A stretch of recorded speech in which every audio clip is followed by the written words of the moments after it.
This is the Kremlin, citadel of Russian communism. Looking at Russia, we might see it as a country to be studied, as we study other nations of the world. Yet we know that Russia today is regarded as a grave threat to our nation, to our freedom, to the peace of the world.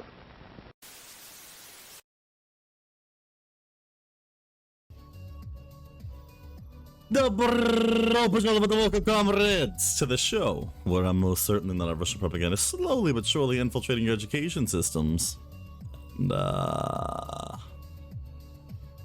sometimes we talk about the world and other things that are weird. Not just video games. That's kind of what we're going to be doing today. Okay. So, I don't have a... Not that there isn't a lot of news in the world right now, I just didn't, like, compile anything today. So, I was like, oh, well, maybe I'll just do, like, some video game stuff right away. Maybe we'll just skip the Exclusion Zone altogether. But then, I was like, wait a minute. What about our comrades back at PragerU? How are they doing? So I decided, let's go check out PragerU for a little bit of propaganda U. Because PragerU propaganda is too funny not to show you. Let's be honest. Anyway. I'm gonna go ahead and show you what we got, because there's a few videos here that seem a little interesting. Well, first of all, look at their beautiful propaganda website. Look, so propaganda. Think better, live better. PragerU. What an amazing propaganda slogan. I wish I was half as good as them. Maybe someday. Anyways, so one, I wanted to show you like a real quick video at some point. Of PragerU asking for money. This video is titled "The Russian Invasion of Ukraine," but like half the video here, you know, how about we just start with that? You know, we'll just have a little appetizer. How about that? You know, before we get into the actual like PragerU propaganda stuff, let's have a little appetizer and see how Prager himself, the man, the myth, the propagandistic legend. Let's see how he gets people to donate to him. Check this out. Oh, that's too quiet. At least for me. I hope it's not too quiet for I hope it was too quiet for you, because then it's gonna be too loud if it see, okay. Okay, there you go. Oh my God, he's busy. He's gonna walk out today, there's no question. All right. Hi, everybody. Dennis Prager with Otto. Trusty, beloved, genius. I take the third one back. He's trusty and beloved. Otto, who is, what's he doing? He was looking right out there. I'm sure he was. Look he had earlier. He might walk out That's in a the shame. middle, everybody. I just want to warn you that in advance. Anyway, Well, he might walk out. Chat. He's a dog. I'm the chatter. They That's do the that fireside. sometimes. All's good. This is unrehearsed. Now, I can kind of tell it's unrehearsed at this point. He kind of has that whole you know, like, I mean, maybe you guys don't hear it as much, but I definitely feel it. I kind of get really nervous sometimes especially when I don't, when I do these kind of things, because like I don't plan any of this ahead of time either. Completely unrehearsed, and I actually really need to start, I don't know, writing down some ideas when we talk about different things, so that maybe we could talk about history and stuff, because like I like that. But point being, the way that he speaks, I feel it, because that's how I feel right now. No, welcome, Potato. Hey, Potato, what's up? I just want to remind you that this is fundraising month for PragerU. Oh, We would deeply appreciate your contributing. Everything we do is free, and we are crazy. touching millions of lives, literally. Literally. This is important. Wait, they're literally touching millions of lives? Please do not literally touch people, Mr. Prager. I think that you need to have consent before you do that, please. So send us a donation. It's as simple as that. I could do a whole opening, but I want to talk to you about Russia. Oh, he could do a whole opening. I could do a whole opening on not enough people feel obligated to pay for things. Oh, yeah. And I don't want to alienate anybody, but I never say things based on will I alienate or not. I say what I believe. You never really say things at all. I'll just really. give you one example, which just came to mind talking about spontaneous. I try to send some donation to virtually every site I use with any frequency, not if I use it once. So, for example, camera. I wish I could do that, honestly. One of my hobbies. It'd be nice. So there are a few camera review sites that I go to. I send these guys contributions. And it's because I don't want to take anything for free. That's how I was raised, and it's a good attitude to have. So I'm not trying to put a guilt trip on you. I'm just trying to put it in perspective. Oh, don't worry, guys. He's not trying to guilt trip his audience. He's just trying to guilt trip his audience. To pay something for what you use. Yeah. Okay. Yeah. Okay. And we appreciate whatever you do. Oh, he says okay at the end. It's like certainly, yeah, that's my belief, and you should have it too. We really do appreciate that. That was just dark humor. Okay, we don't expect that. What? Nathan is working up to that level of contribution, but not everybody can afford that. That's why he's known as Nate the Great, because of his philanthropy. What was dark humor? Did I miss it? The great philanthropist. Wait, did I miss the dark humor? What happened? That was just dark humor. Over $100,000. We really do appreciate that. Oh, dark humor. Was that dark humor? I feel like that was just relatively dry goofiness, right? Or a slow push for people to actually donate hundreds of thousands of dollars to PragerU. One of the two. That wasn't even humor. That's why he's known as Nate the Great, because of his philanthropy. I'm totally not saying this to manipulate you, but yeah, I'm gonna say it this way to manipulate you. Yeah, guys, Prager, Mr. Prager, he cares about you. You know, he really wants to make sure that all of you flourish, and by getting all of his propaganda across the world, he helps ensure you're flourishing. The original was Nate the Great Philanthropist. Yeah, which you have. How many now are we going to get? And Nate the Great Philanthropist. Okay, so tonight's topics, this joke is actually a topic on here. Like, it's not just a side joke. This is an actual topic. He's making one of his donators is a topic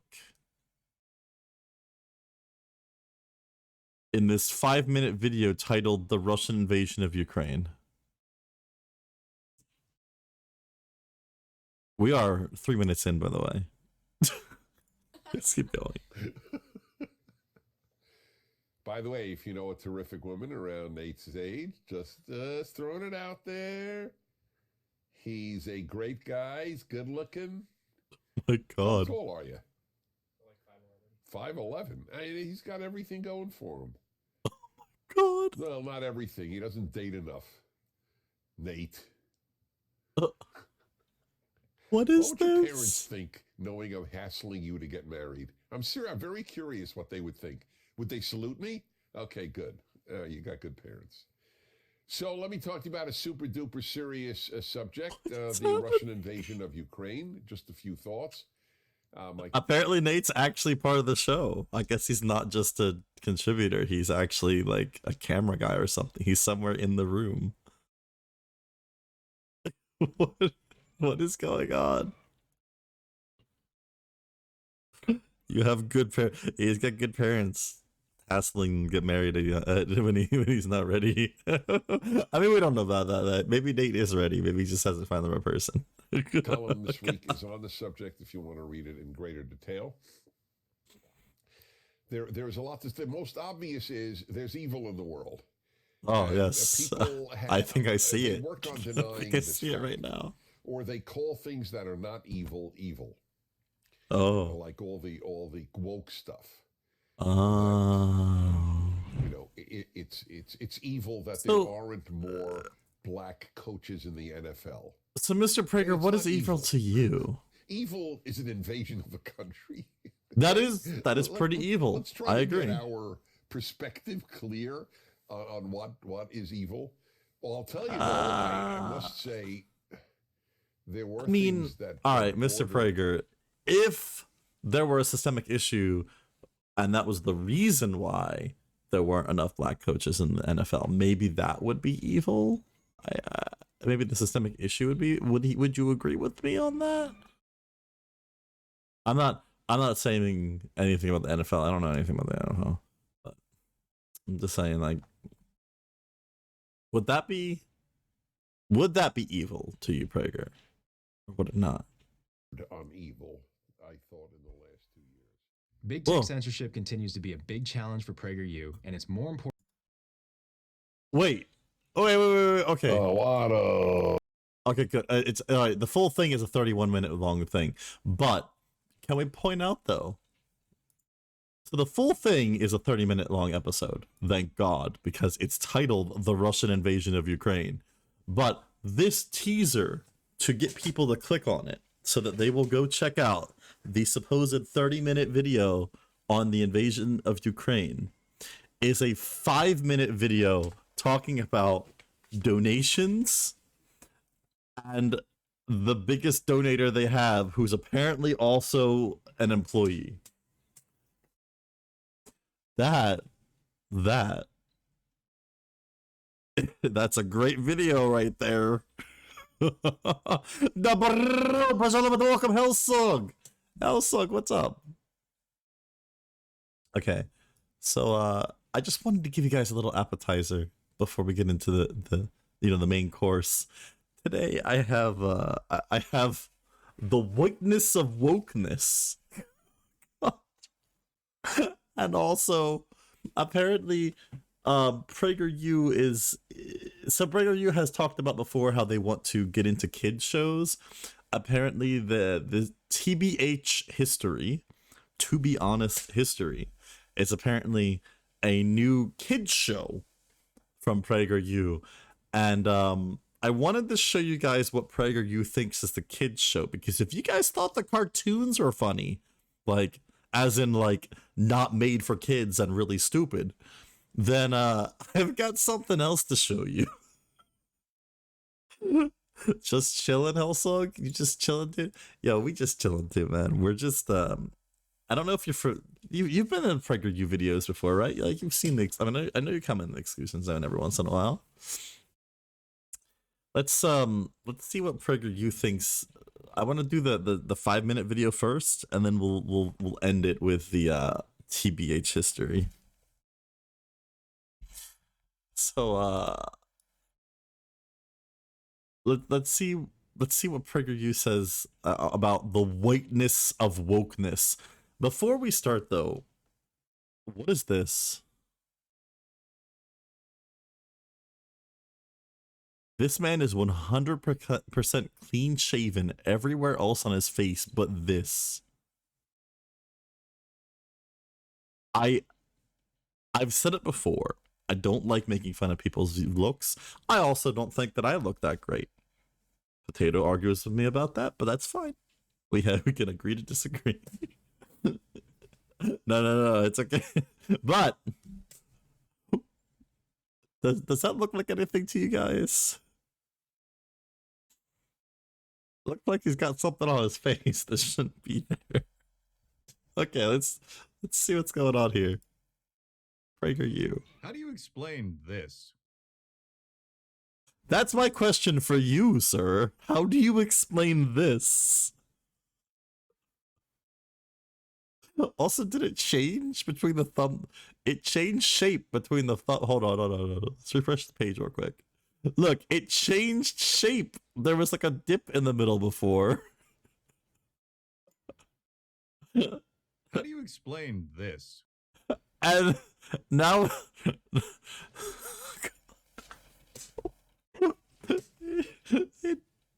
it, it looks like the thing that I think it looks like, changing because it's cold and hot.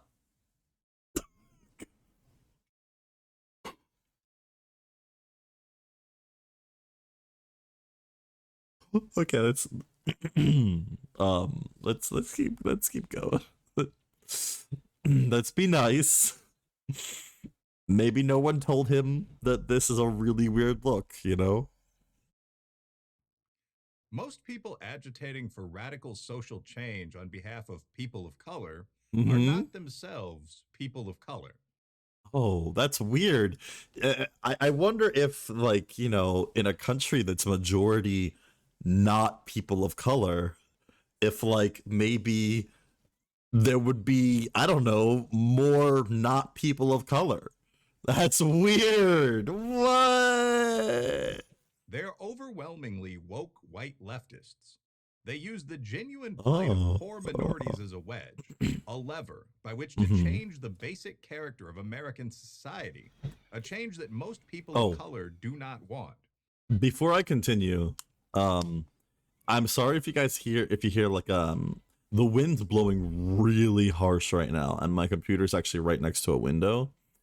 So if you guys end up hearing like things getting like blown, like the really strong wind or whatever, and it's if it's bothering you guys, let me know, because I can close the windows open a little bit to make sure air keeps coming in.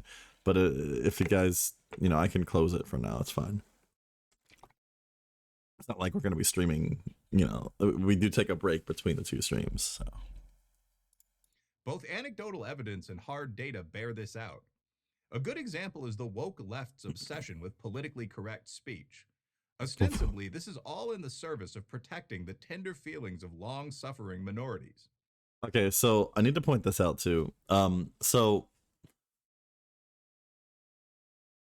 be careful when people say politically correct speech, because sometimes when they say politically correct speech, they mean that people are going a little too far, and you know, it's like why are you policing the way I talk? Other times when people say politically correct speech, they mean why people like it when I say bad words, when I say mean things, people get upset and they tell me not to say those mean things. I think I should be allowed to say those mean things, and people shut up. Sometimes that's what people mean when they say that. So always, you know, pay attention to the individual. However, according to the best publicly available data, most minority groups dislike PC culture more than whites do. 88% of Native Americans, 87% of Hispanics, 82% of Asian Americans, and 75% of blacks versus 79% of whites call political correctness a problem.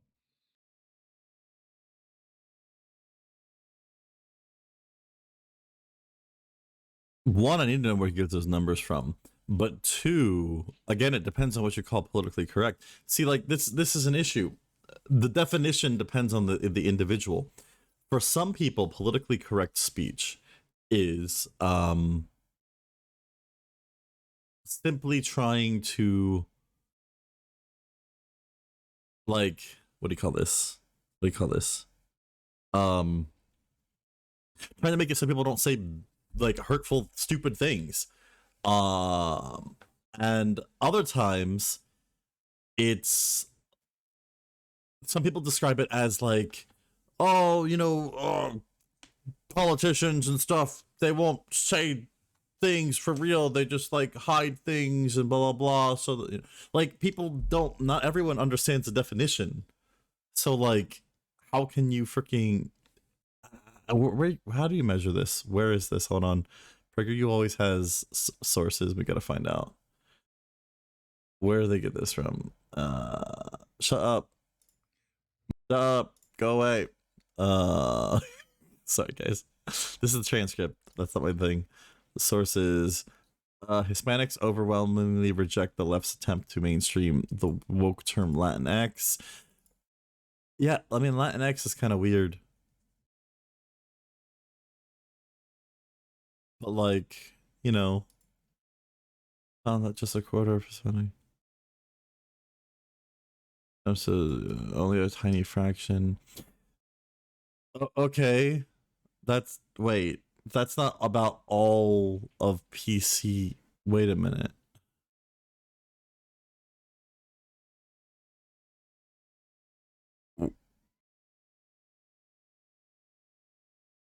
Oh, the vast majority of Americans say political correctness is a problem,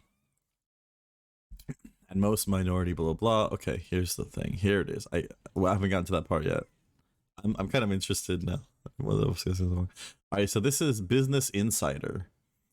80% of Americans think that political correctness is a problem. A new study said, what do you define a protester burns a flag ahead of a Donald Trump campaign rally? So, like, this is someone burning a Donald Trump flag. And they're also talking, most Americans dislike the culture of political correctness despite pervasive stereotypes based on age and race and the general understanding of deeply decided. A report published Wednesday by More in Common. Who is More in Common? An organization looking to reduce polarization and social division in communities found that 80% of the U.S. public believe that political correctness is a problem. I want to know their definition of political correctness. Overall, the group found that the us versus them narrative of two warring communities in American society was misleading, and the 2/3 of Americans are flexible in their views.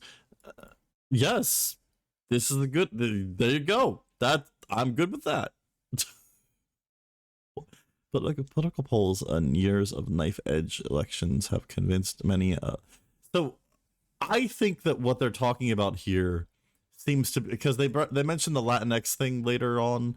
I wonder if what they're talking about here is what Democrats tend to do, the more liberal thing, not the progressive thing, where they're like, "Oh well, we shouldn't say you shouldn't say Latino anymore or Latina. You should say Latinx. That way, we just cover everybody." But like, yes, some people, a lot of people don't think that that's necessary yet. I don't think, and maybe someday people will like that more. I don't know. I don't really care about it. But like, for now, no, people think that's unnecessary for the most part. So yeah, I kind of agree on that one, but we haven't gotten to that one yet. So this one, I really want to know what their definition of the term is. According to multiple studies, only young, white, college-educated, liberal, and leftist women strongly support speech restrictions. Okay, hold on. There's a difference between, okay, hold on. Okay, hold on. Now I need to know, what is their definition? Because, okay, so if they're talking about speech restrictions by law, then hell no, most Americans don't want that. Americans like free speech. We just don't like people being douchebags. So what we tend to do as progressives, we tend to say, hey, stop being a douchebag. and then they're like, oh, you're stopping me from speaking the way I want to talk. It's like, no, you can talk however you want to talk. I'm going to tell you you're a douchebag, though. I don't want to legally limit your ability to speak. I just want to tell you that you're a douchebag. That's my legal right to speak. If you're a douche, you're a douche. I'm sorry. Like, that's what it boils down to, right? A Pew poll about the use of the term Latinx, an attempt to remove... People don't pronounce it Latinx. They pronounce it Latinx, don't they? Not that I care. I'm just... Latinx. Gender from Latino and Latina makes this point. Only a quarter of all Hispanics and 38% of Hispanic college graduates have even heard of the term. What's more, only 3% ever opt to use it. Many find it ridiculous. If anything, the pattern here is one of white leftists telling Hispanics to speak in a more woke fashion. This is one of those situations where you're mixing the left and the libs again. Democrats are not left wing. Democrats are right wing. That's a lot of words. Right?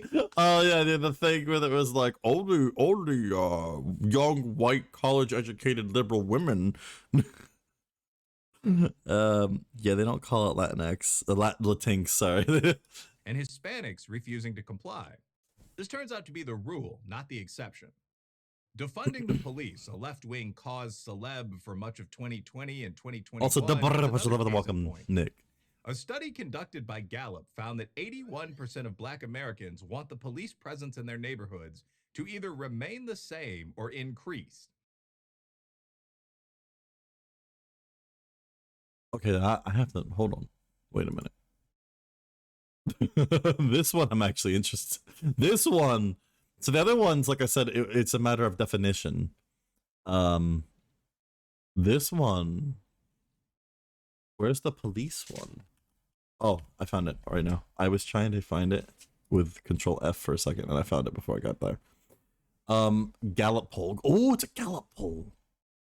Black Americans a bit more likely than most other groups to see police locally. Still, most 81% want police to spend the same amount of time or more time in their area. Big racial gaps seen in views of police fairness, perceived bias. When asked, okay, so I want to know what the bias is then. Because one of the percentage of people that say that the police are biased, because this could basically mean that people want police in their neighborhoods, but they want police to not be biased, which is great. I'm fine with that. A lot of people, when they say defund the police, they actually mean to like introduce social workers and stuff like that into the police, which would actually technically be funding the police more. It's kind of a weird way to word it. Some people, it's dumb. Let's be honest. The term defund the police is a dumb way to say it. We're not getting out the message we should be getting out. Let's see. These findings are blah, blah, blah. What we should be saying is that we need to completely reform the police, that we need to build it back from the ground up, essentially, and introduce social workers, stuff like that, maybe. Where's the F bias? Perceived bias. Fairness. Frick. I'll never find the thing I'm looking for. Whoever makes these graphics has to be an alcoholic.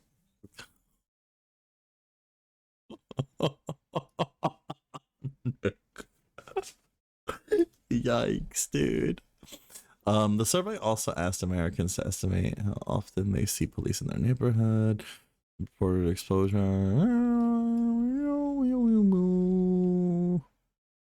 Because, like, I'm not arguing with the idea that people want police in their neighborhoods. I'm questioning if the poll also says that they want people to, you know, not be jerks.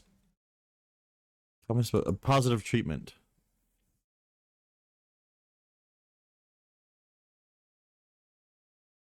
Okay, see, this is where the poll goes where I thought it was gonna go.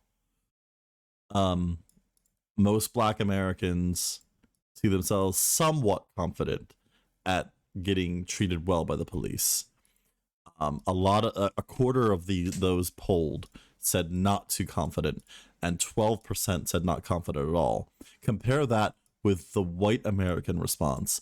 56% are very confident that they will get treated with courtesy and respect from the police in your area, where only 2% view themselves as not confident at all.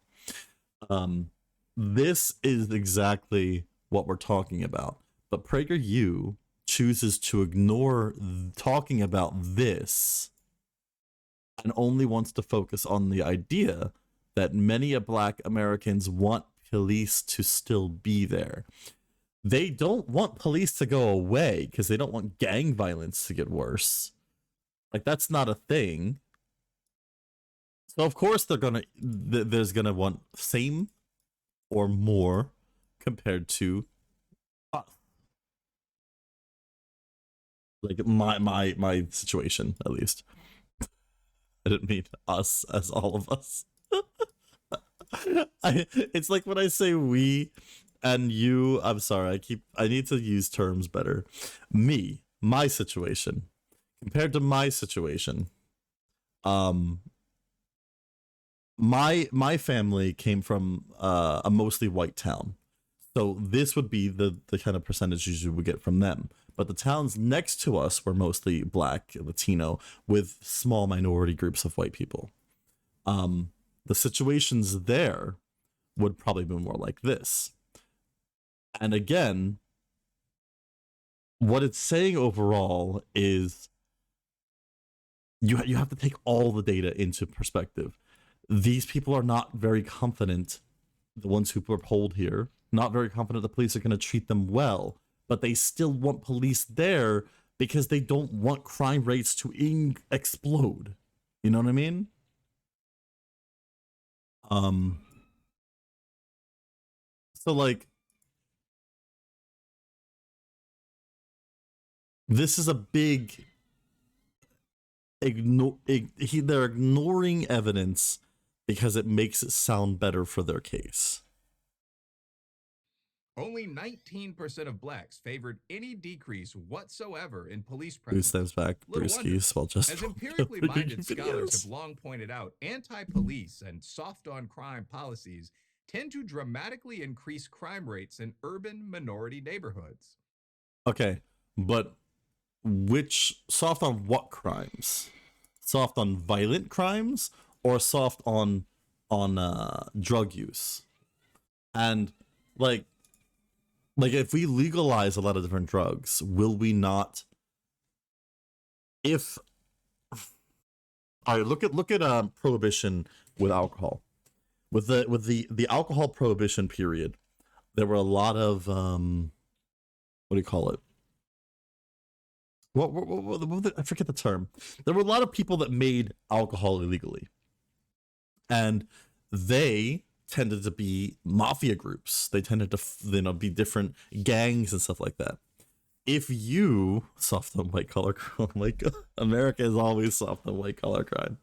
So, all right. So when we legalized alcohol again, all of those underground groups became corporations. They became actual companies, and they started, as far as corporations do, following the law, quote unquote. If you legalize drugs and you do the same thing, you regulate drug usage, drug selling. If you regulate drug selling, you create a situation where these people aren't making tons of money off drugs anymore.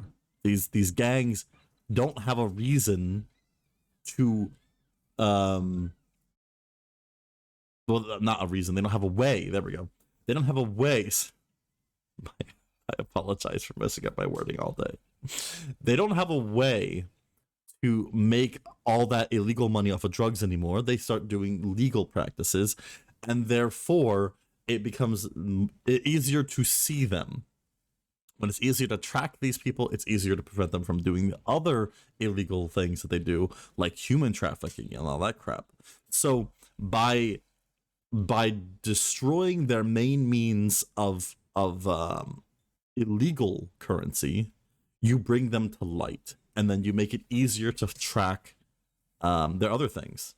Because who's going to go to an illegal drug dealer when there's if you want to buy pot, for example, who's going to go to some dude illegally selling it on a street corner when you can just go down to the store? And some people will argue, well then the gangs and stuff like that will just get their money from the legal thing. Again, that's the point, because then you can monitor them.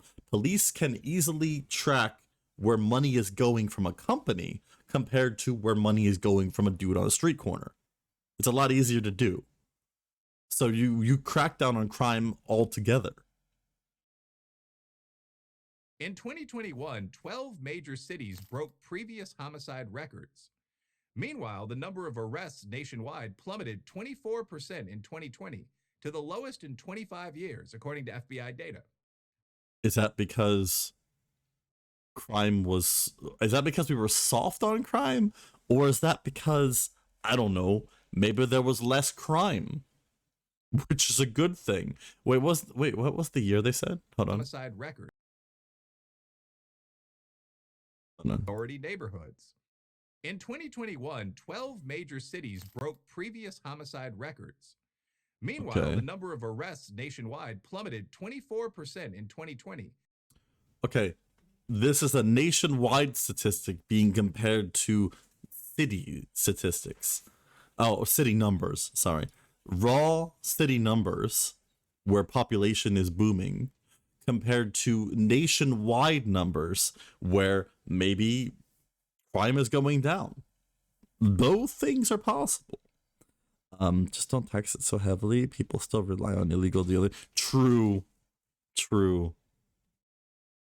But like, people don't rely on illegal dealers for cigarettes, though. Well, yeah, you're right. No, probably shouldn't tax pot as much as cigarettes. Let's be honest. Pot doesn't have as much negative effects. Like, the negative effects of marijuana usage are so slim. It's like, according to every study that's ever been done on it. And like, I'm not just talking about American studies. Look at other countries. Other countries have been studying it for many more years than we have. Go look at the Netherlands, dude. They have tons of studies on it. I don't, for the record, and I'm not just saying this because we're on Twitch, I don't do drugs. I don't even drink alcohol. But I do definitely believe that other people should be allowed to.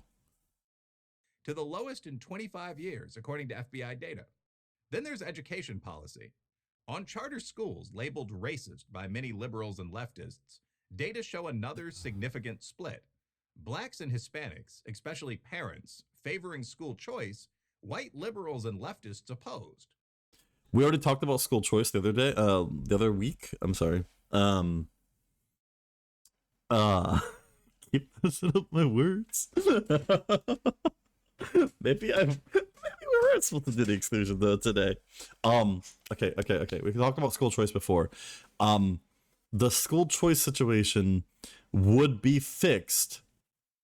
All right, so the current situation, you got to look from other people's perspectives. When you live in a poor neighborhood, which most minorities in America do, compared to most white people, that's the majority, compared to most white people, more on percentages. That doesn't mean, poor white dudes don't exist in Alabama. Poor white dudes don't exist in New York. It happens. I'm talking about percentages. Due to this, yes, more people in poverty are going to want their kids to go to better schools, which makes perfect sense, and that's what I want to happen too.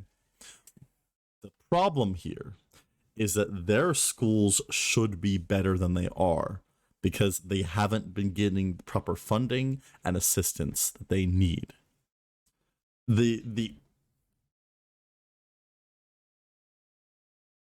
If allowing them to choose to go to their if allowing them to choose which schools their kids go to right now is the better thing for their kids, then I want that right now. But I think that the overall goal, while that's happening, the inevitable conclusion we should be having is eventually all schools should be properly funded, period. Education needs a complete revamp in this country. We need to have it so people, if you're in Alabama, I don't care if you're in California, I want you to have a good education, period. Let's see. Illinois is running into that issue where you're paying like 3 to 4 times the cost for legal stuff. Since I don't buy, I didn't know about that. That's oof. If the goal was to educate the populace, this problem wouldn't exist to argue about. Exactly. That's what we're saying. if the temporary solution to the problem is to give school choice to certain areas, then I'm all in favor of it. Like, if we gave poorer communities across the country school choice, that would be great. I'd be cool with that. If that's a temporary fix while we're fixing the overall issue. But I feel like that would actually not solve the problem, because then you're just gonna have to, I don't know. I get why people want the different things, though, why there's a disagreement here. And the overall solution is to fund the schools better, fix the schools. But you can't do that overnight, which is why temporary solutions may be necessary. That's why I if you guys ask me, my real idea, like what I would really like to see for government, is more of a council rule throughout the whole system, where there's like councils running individual areas, so that way everyone has more representation. I want more representation, basically. I love representative governments. I think that we need to have more representation within it. According to recent data from Democrats for Education Reform, 58% of Black Democrats and 52% of Hispanic Democrats have a positive opinion of charter schools. In contrast, just 26% of white Democrats favor charters. Economist Thomas Sowell has observed that in the major American charter networks, among those classrooms in which students of color make up 90% or more, kids perform almost exactly on par with the majority white student population of the nation's public schools. If this is true, that's great.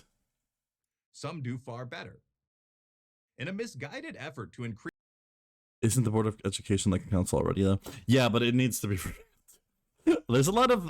Also, inside coordinates. The issue with the Board of Education...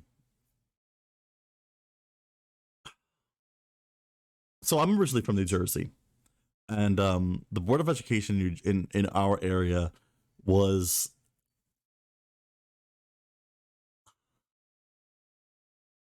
There was a lot of corruption in the education system at the higher up parts in Jersey, which very sadly, what the frick's his name?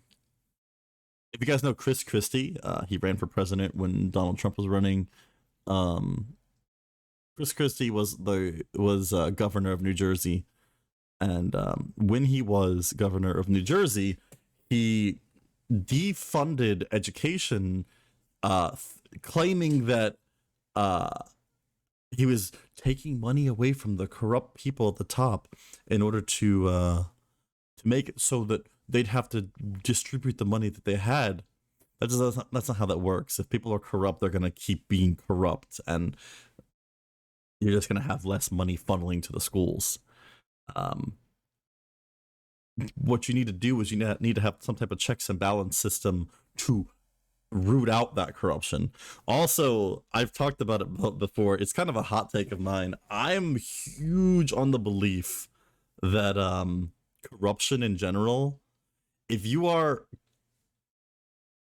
found to have like money laundered or like any kind of like crap like that, if you're taking bribes from people, I believe you definitely need jail time.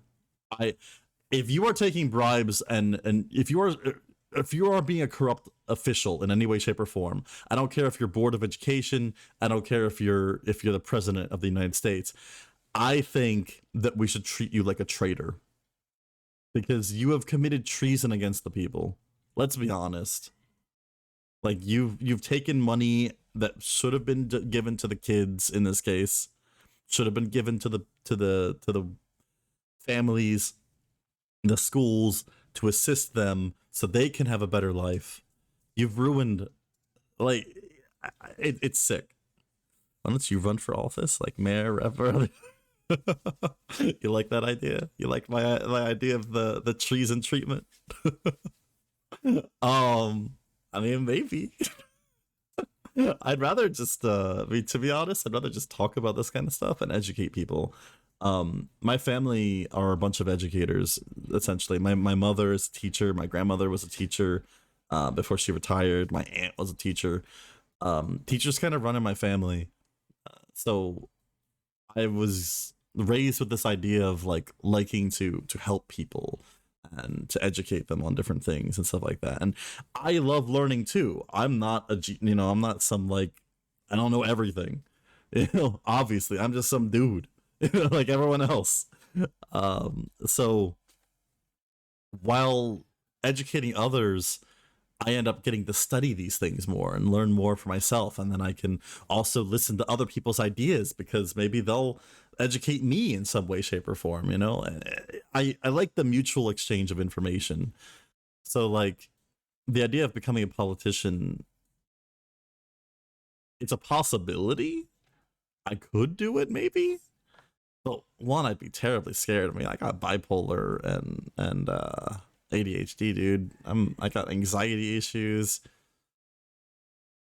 I don't know. I mean, mentally ill candidate though could be good for poll. Who knows? as long as I start taking lithium for the bipolar. Welcome Zajori. Hey Zajori, what's up?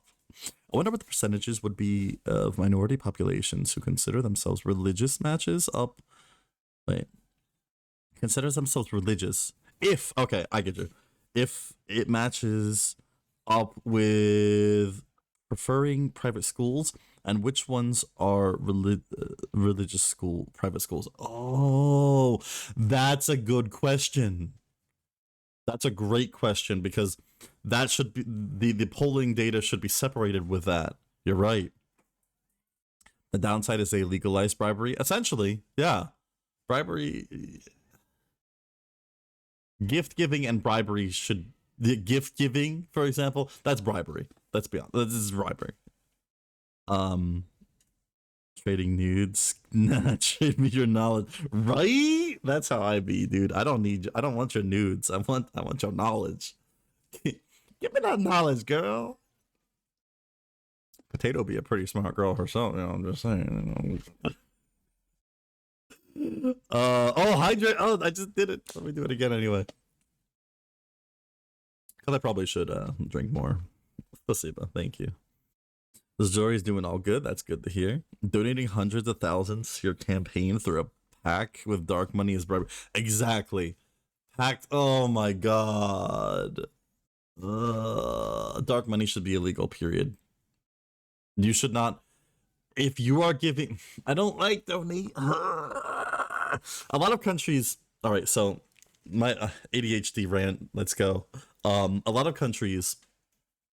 Talk to you later. Gotta go fight the bread line. All right, Insania. Thanks for stopping by though. Hope to see you again soon, man. Always love seeing you. Brain. A lot of other countries, they do a public funding system for debates. Basically allowing different candidates of different parties to come on the debate stage easier. In America, you have to have a certain percentage in order to, of votes in the previous election for your political candidate to get on the stage in a current election, which ends up making it so like you never see third parties. You only see the two, which is kind of dumb. Like really dumb, incredibly dumb. And it makes it so you don't really have a democratic system. You have a two. I don't feel like a two-party system is democratic enough. Two-party system, it's just one more than a one-party system. It's just two parties going back and forth doing whatever the hell they want, and everyone knows that the third party's not going to win. So they if you try to make the third party win, and then the other party's candidate wins, they yell at you. If you're a Republican and you try to vote for the Libertarian Party and the Dems win, they yell at you. If you're more of a progressive, I should have said conservative, if you're a progressive or even if you're a liberal, I guess, and you were to like be like, hey, I want to vote for the Green Party this time, and then the Republicans win, the Democrats will yell at you. Like, so regardless of what happens, you're gonna get yelled at if you vote for a third party in our current system. And no one ends up hearing the third party candidates, so no one can be like, oh yeah, I really like that guy's views. Like a lot of Republicans would end up voting Libertarian, and a lot of Democrats would end up voting Green Party or something. They'd want something else. But yeah, the U.S. minority population is pretty heavily Catholic, fast Christian. Yes, especially they brought up the Latino I'm sorry, the Latinx community. They brought up the Latino community earlier, which is very heavily Catholic. For a multitude of reasons, and besides the idea that a private school is better, I'm sure there's a non-zero overlap, but based on religious background and how heavily your family practices. True. I'm gonna continue with the video though before I get stuck here in an ADHD loop, guys. Increase diversity, white leftists have lobbied to lower educational standards for blacks and Hispanics. Yet evidence suggests that... Wait, what happened? This is some lib stuff, I remember this. In a misguided effort to increase diversity, white leftists have lobbied to lower educational standards for blacks and Hispanics. They're not Yet leftists. Evidence suggests that maintaining traditional standards is a much more effective approach. The average combined SAT score for the sizable and mostly black senior class at the Success Academy charter school system in 2019 was 1268. 10% of the class scored higher than 1400. Like most charters today, Success Academy is a pure lottery school that does not get to pick and choose students. Given that fact and the school's results, we're talking about New York City. It is no surprise that minority parents, unlike white Democrats, strongly support charter schools. The simple truth. But again, this whole situation would be non-existent if you just had education funded properly around the country, and you ensured. If they keep calling neolibs leftists, I might pop a blood vessel. They're gonna. You gotta get used to it. You just gotta get used to it. They will always call neolibs leftists. Is that black and Hispanic citizens do not show much enthusiasm for cancel culture, for pulling good and mostly minority cops out of their neighborhoods, or for depriving their kids of a sound education in service to woke white notions of equity. There's an excellent reason for this. This is all neolib. The people who suffer from these radical policies are people of color, and most people of color know it.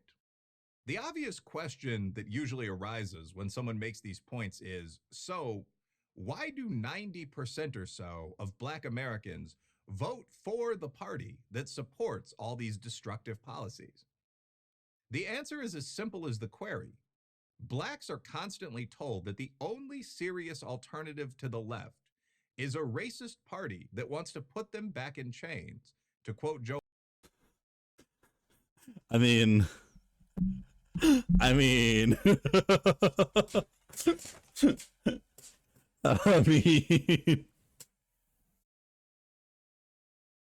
again, it's not the left, it's the libs. I hate how the term liberal has changed in America, where no longer can you like call yourself like, it's hard to call yourself liberal if you're not, because the neo-libs have taken over the term, and so like if you call yourself liberal, I feel kind of dirty now if I call it. It's just supposed to mean change happens at a more rapid rate, guys. That's all liberal's supposed to mean, and now I got stuck with the neo-libs. Wait, go back to pulling the cops out. Wait, where was that at? Note how he words it. They don't like pulling good or minority cops out. Wait. Where was it? All the way back here? Hispanic citizens do not show much enthusiasm for cancel culture, for pulling good and mostly minority cops out of their neighborhood. Well, yeah, no one wants to pull your... no one wants to pull the good cops out of the neighborhood. Yeah. We only want to pull the bad cops out of the neighborhood. Even the neolibs don't want to pull up good cops, pulling good and mostly minority cops out of their neighborhoods. Wow, dude. Yeah, that is propaganda. Mwah. It's beautiful, beautiful. That is good propaganda right there. You're right. I missed that one. Thank you. The racist party that wants to put them back in chains, to quote Joe Biden when he was vice president. This pitch has been very successful. In short, it works. If it ever stops it's true. working, as I'm hardly the first to note, U.S. politics would change overnight. Is it true that most Republicans literally want to enslave black people again? No. There are some. And that's the problem. There are some. But no. The issue is that the majority of the Republican Party is blind to the plight, and the majority of the Democrat Party is... Both parties are stupid. Let's be honest. While we wait and see if this will ever happen, one practical piece of advice remains relevant.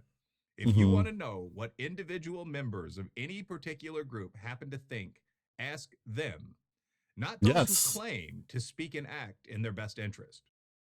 Yes. Maybe if you want to know what any individual in what any group actually thinks, you know, maybe like leftists, for example, ask them. I'm Wilfred Riley, professor of political science at Kentucky State University for Prager University. You would be at Kentucky.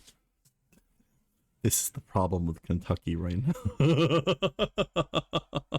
It's really easy to call out the Republican Party on its lack of cohesive policy, blind to the issues of minorities, and actively pushes for punishments rather than solutions that are pretty well rooted in hate. Yeah, they rather than solve problems, they just want to beat people up. Essentially, they want to arrest people for this. They want to have people. They want to execute people for this. It's a very. It shows the mindset of the average conservative in our country, where like they're the kind of people that want to hit their kids. Like let's be honest, many of them are the kind of people that do, right? Am I wrong in that? I feel bad saying it, but I don't feel wrong. They don't want to prevent abortions. They just want to punish people for them. Yeah, they want to. What they do will actually increase abortion, illegal abortions, which means that more people will end up dying. If you, it's the same thing with the legalization of drugs, which the Republicans didn't want to do before. Now that many young people smoke pot, the Republicans suddenly want to legalize pot. Now that the majority of the country has accepted homosexuality to be a norm, many Republicans accept homosexuality to be a norm. These ideas are left-wing ideas, and yes, even the neolibs supported them, because neolibs will support a lot of social changes. They just don't know how to enact them. So basically, most of the right-wingers support an idea that is dying. They are losing the culture wars, and the culture war is fought on a battlefield they don't even understand. But the neolibs are also very close to them. The neolibs are kind of messing the whole thing up. They're not, the social aspects of the culture war are being won by the left, but the neolibs screw up the entire action. Like the things necessary to fix the problems are not enacted by neolibs. You're not going to find neolibs giving better education systems to poorer neighborhoods. They're going to talk about doing it, and then they're going to screw it up. because that's what they do best. The same thing with the Republican Party. They that's all they do too. They just screw things up. They don't actually fix things. Neither party fixes things. They just make things worse. Like, they might fix one issue and then they break 3 others. Otherwise, they'd want sex education and easy access to contraception would lower the abortion rate, period. But they also don't want kids to have sex. So they want kids to think that abstinence is the only policy until marriage, which I don't care how conservative your parents are, that isn't going to happen for most people. The majority of people aren't going to listen to that. They want to increase the consequences of actions until it affects them. Yeah, no, true. They also don't want it to affect them. They want to punish people that they disagree with morally. Is the situation essentially?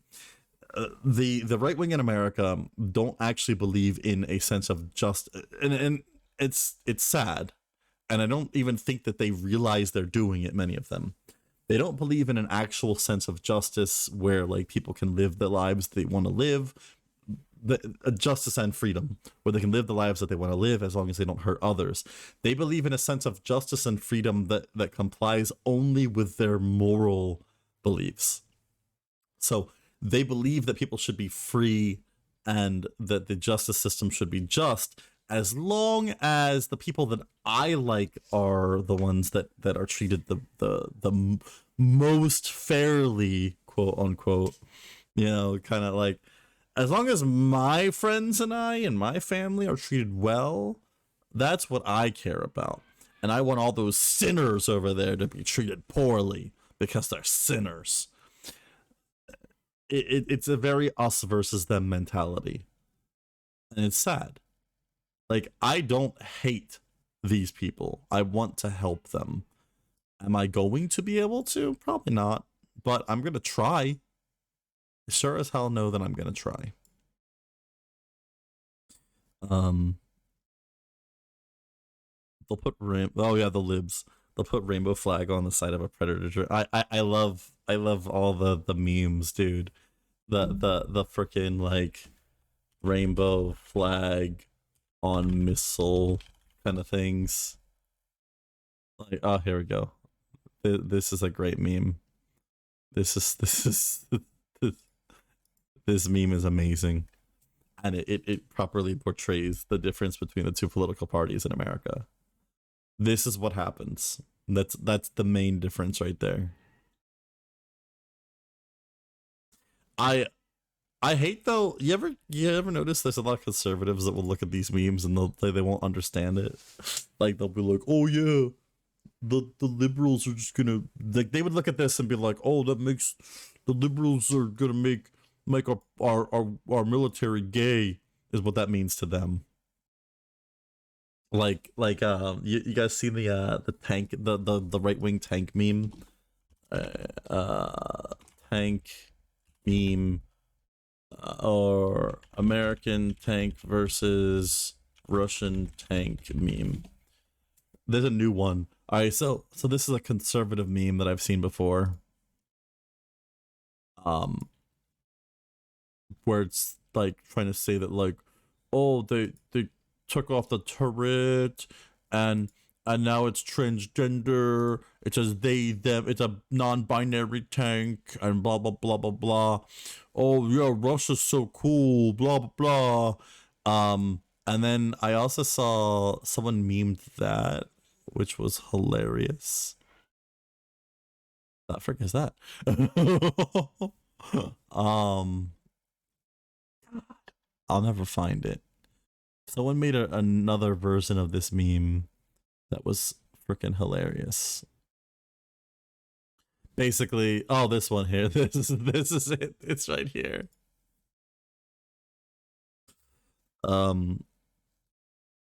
This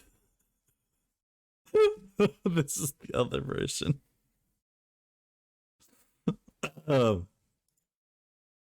thought it was pretty good. I apologize to the Russian viewers. I know that you guys don't want to be in war either. I just thought the meme was funny. Sorry. Anyway, I'm gonna keep reading chat real quick so we can finish everything.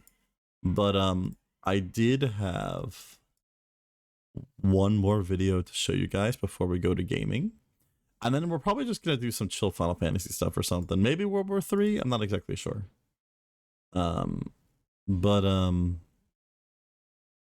Here, I'll get off that screen for a second while I read chat so that you guys can, you know, decompress for a second with me. Teenagers are gonna have sex. Pretty sure everyone cringes at hormone-based decisions after they're past that point. Yep. And that's just considered. Gotta find last word you can. I'm actually home on a Thursday. You're home today? Oh wow, that's crazy. I thought you said you had to work today. You were home yesterday. Frick. Anyway, okay, so the other thing that I wanted to cover with you guys. I called out yesterday and then called back in an hour late. The frick? Why even answer your phone, dude?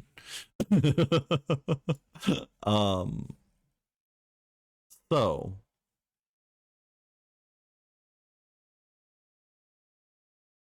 you guys remember how PragerU said, "Oh, we're gonna do more kid shows because, you know, that's what the kids want. They want PragerU videos, right?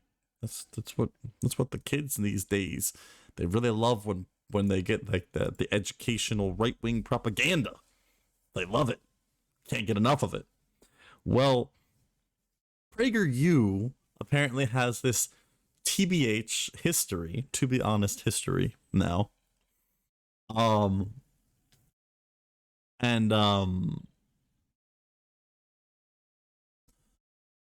This is meant for kids. This is a kids thing. Now it's a 15, almost 16-minute long video. We'll see if we get through the whole thing, but I'd like to. I'd like to. It's pretty freaking funny. Now before we even begin though, I just wanted to show you guys some of the comments here. As a historian, the inaccuracies here are troubling. I wanted to scroll through because you know how kids really love to drop comments on videos. You know, like, have you ever gone to like a kid's video on YouTube or whatever, and you just see a bunch of comments left by kids where it's just like the weirdest, goofiest stuff. Like, it'd just be like some random comment, you know, it's something really silly. I want you guys to take a good hard look at this comment section. Do you I'm gonna speed it up a little bit more. Do you see any of those kids comments anywhere? Like, you guys see kids comments? Because I'll tell you what, I sure don't. I see a bunch of adults, a lot of them upset with the stupid, and then some of them being like, very well done. The American Revolution had the most impact, of course. I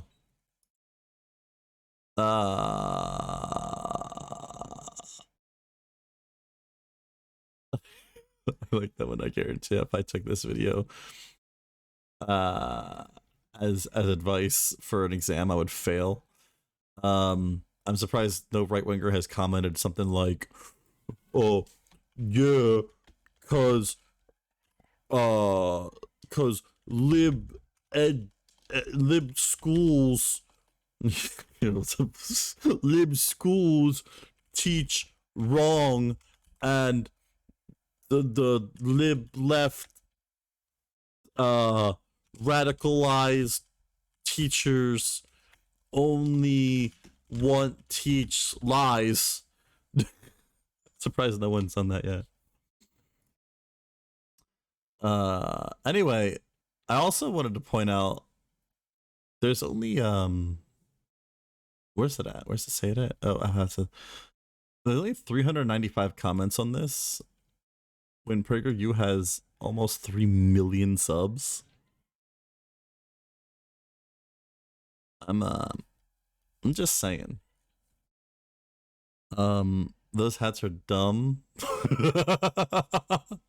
This one looks like a limo driver hat. Like from some movie, you know what I'm talking about?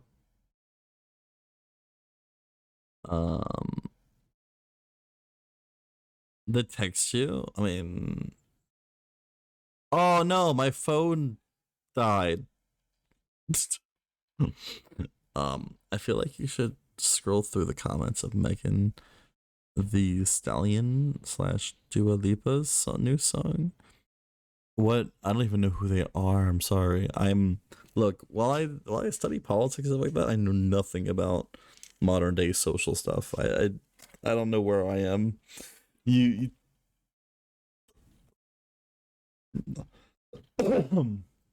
wow. Sorry. Quick update on what happened. Remember I talked about that cinnamon issue where like the cinnamon burned my tongue? Well, I looked it up because it happened again when I just had some cinnamon gum. Apparently, no, it wasn't because I had too much cinnamon candy. It's because that is an allergic reaction to artificial cinnamon. So I ended up doing it to myself again because I had that cinnamon gum. It is cleared up a lot. It's cleared up a lot. I can finally taste again, but like after several days of not being able to taste, and my throat and my tongue still hurt. So I keep having weird issues with that. Anyway, you don't need to know anything that makes it better. Oh, yikes. Okay, hold on. I need to show you this though, in case you're ready. This is a kid's show. Remember that.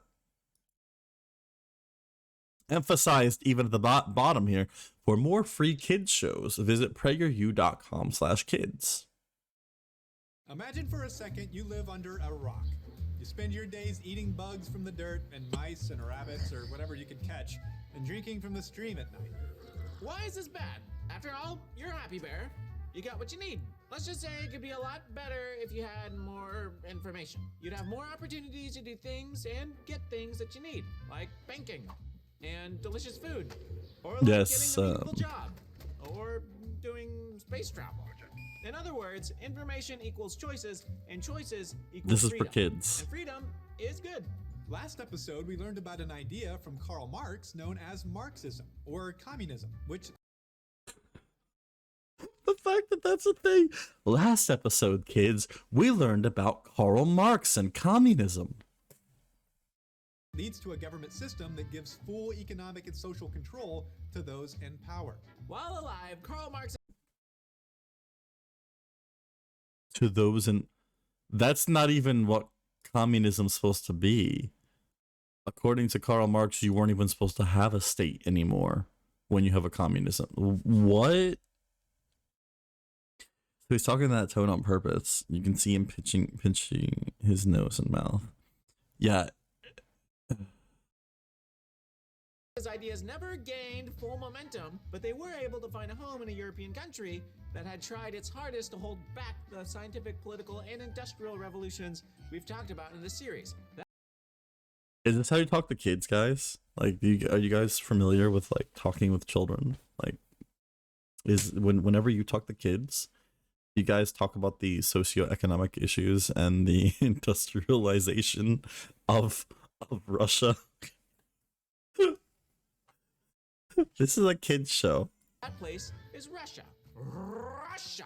Yeah. Okay. Also, I put I watched like several minutes of this before, or a few minutes. I forget. I watched some of this before because I wanted to see if it was good enough to talk about.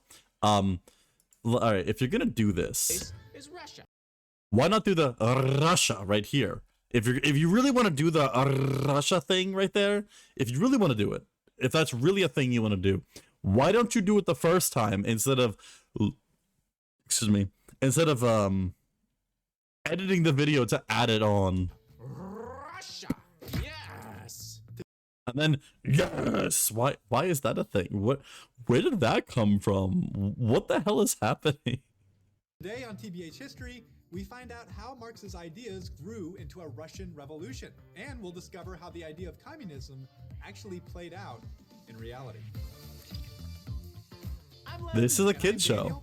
And this is TBH History. Oh, okay. Another thing that's really upsetting me here. There's an inconsistency with their blocky letters. So like they're definitely trying to do like blocky letters to make it look more Russian. As you can see with the M here, that is a very Russian M.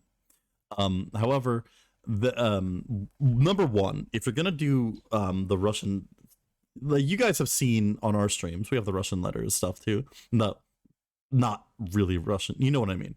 We have the Russian stylized lettering in our streams. I don't think I have anything on this screen I can show you guys, but I can go to real quick. We go to the live screen here. As you can see, the yellow text on the top right there, very it's got like a it's called Stalin. What is it called? Stalin font, I think it's called. And then you can also see the Spetsnaz US, the font there. It's fairly blocky. The consistency here that we have where everything is capitalized as well, though, because in Russian, a lot of Russian letters look like the capital versions compared to the English letters. For example, a lowercase t in Russian still looks like an uppercase T in English, but it's just smaller. So the idea is to capitalize all the letters so that they look more consistent with the Russian language. However, oh, sorry guys, one sec. There we go. However, as you can see here, oh, we did have that stuff on this screen.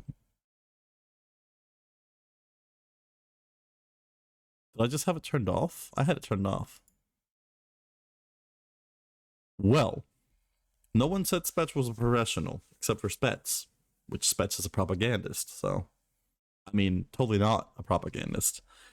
Anyway, so, using this weird, like, wait, okay, you couldn't see my mouse for a second there. Using this weird, like, what is this L, first of all? And then this very rounded E, when everything else is made to look extremely blocky, an extremely rounded E. That's really weird. You know what I'm talking about? Wait, so don't unpause because you can see, okay, you can see what I'm talking about? How he's setting up his cheeks. Yes, no, I noticed it after you mentioned it. Setting up his cheeks, pulling back his nose, and constricting his throat. Yeah, he's kind of doing this thing, you know, and you have to like kind of like scrunch up your face a little bit to make it, you know, you got to make yourself sound more nasally, you know. If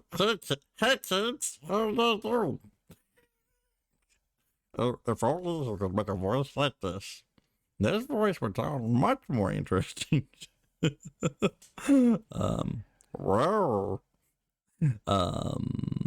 I've been watching vocal coaches react videos. Oh, interesting. Maybe I should do that. Anyway. And I'm Daniel, and this is TV. Oh, Daniel's them too. I'm Lem, and I'm Daniel. Okay, right here.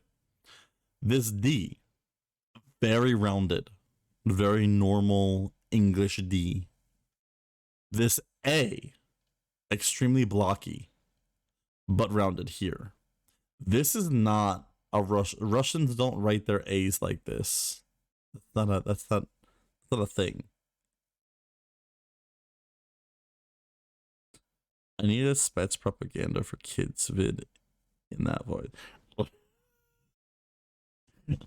Today, kids, we're gonna learn more about communism. Whoa, communism. Oh man. come, welcome to the Comrade Kids Club. Oh man. Yeah, we'll have to use, I'll have to set up some stuff for Comic Coins. I already talked about I wanted to make it, some person asked if I could do like a thing where like you could spend points where to make it so like to make it so like I do this voice for like 5 minutes or something, and like I have to like do like call outs and everything in it. So like, you know, like, oh my god, there's like 3 on the right. There's like 1 on crates, you know, like, oh my god, like I think the longer I do it though, like it gets better. Like it kind of starts out kind of rough, to be honest. But yeah, we'll think about it. But yeah. And then this letter, this is an actual Russian letter P, but like I can understand them using it for this, but then why is everything else so rounded if everything's so blocky? You know what I'm saying? Maybe only a minute, but yeah. And this is TBH history. From 1613. Somebody asked for half an hour, and I was like, hell no. One family ruled over Russia, the Romanovs. During their 3-century reign, European rivals. Okay, yes, that was one like one lineage of family, yeah, but not like that particular group that you just showed, because a lot of them weren't alive in the 1600s, you know, like all of them. The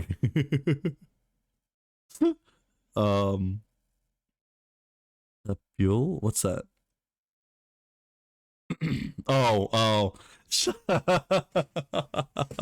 like Great Britain and France saw scientific exploration, industrial development, and freedom for common people rise, and power and authority for monarchs decline. The opposite was true in Russia, which struggled to modernize as the Romanovs desperately held onto total control. By the 20th century, rival countries had booming cities with factories capable of manufacturing new inventions like steam engines and light bulbs and radios and medicines. Russia, on the other hand, was also, why is it getting cut off by this? And again, this is a kid's show. a nation of poor peasant farmers who were lucky if they didn't have to fight over a single apple. Plus, the Romanovs had done a masterful job. They just described all of Russia as poor peasant farmers who were lucky, who would fight over a single apple from the 1600s to the 18 whatever they. Keeping their people in the dark. Russian people were mostly poor, uneducated, and illiterate. Thank you, Nick. Yes, exactly what Nick just said in chat.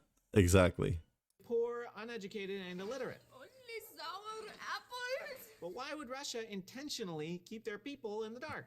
To find out, let's zoom out. This is a terrible kid show. Political leaders love to withhold information from citizens because the less citizens actually know, the more easily they are controlled and manipulated. This is Kind of like when you make a kids show about political things when children are, you know, uneducated on political things, and then you control and manipulate them by presenting false historical evidences and also your own political bias in it, instead of making an actual historically accurate kids show that's also more fun for kids, because like this one's not exactly. Why, when it comes to politics, the battle over education and information is so important, because knowledge is often the difference between freedom and slavery, and effective political leaders know this. As we'll discover in this episode, a Russian by the name Vladimir Lenin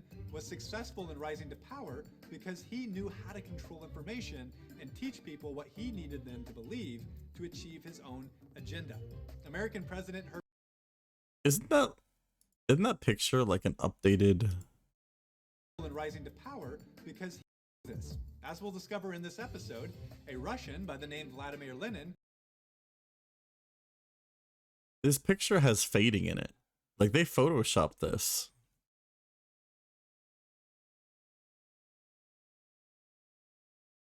Interesting. They went to a lot of work for this really crappily made kids show. Was was successful in rising to power because he knew how to control information and teach people what he needed them to believe to achieve his own agenda.